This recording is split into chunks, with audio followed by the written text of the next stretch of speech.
জানি খিদার ব্যবস্থা আছে ইনশাআল্লাহ। একটু অপেক্ষা করেন প্রিয় ভাই বোনেরা। আজকে এই আবার কি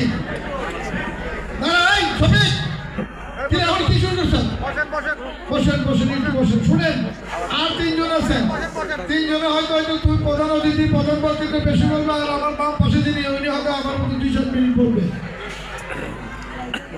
আমি আজকে আপনাদের উদ্দেশ্যে দুটি কথা বলতে চাই। আমাদের প্রাণীর নেত্রীর জন্য আমরা দোয়া আপিল করেছি, উদ্দেশ্য কিন্তু আরেকটা আছে। উদ্দেশ্য আরেকটা আছে না?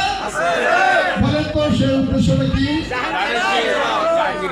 আগামী দিনের আগামী 12ই ফেব্রুয়ারি নির্বাচন। কার নির্বাচন?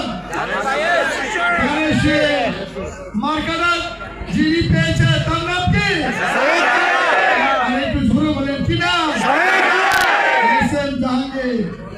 আমাদের ইনশাআল্লাহ আমাদের নেতা জনাব তারেক রহমান অনেক যাচাই বাছাই করে, অনেক প্ল্যান প্রোগ্রাম, অনেক রকমের চিন্তা ভাবনা করে আজকে যার হাতে ধানের শীষের প্রতীক দিয়েছে, আমরা যারা বাংলাদেশ জাতীয়তাবাদী দলের অঙ্গ সংগঠনের নেতা কর্মী সমর্থক রয়েছি, এলাকাবাসী রয়েছি, আমাদেরকে ইমানি একটি দায়িত্ব রয়েছে।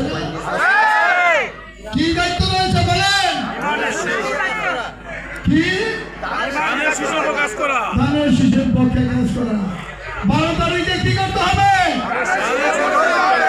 কয়টার সময়? সকাল 9টার সময়।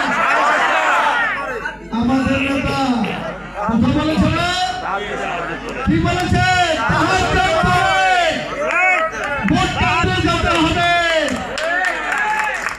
আমরা এই কথাটা জীবনে শুনি নাই।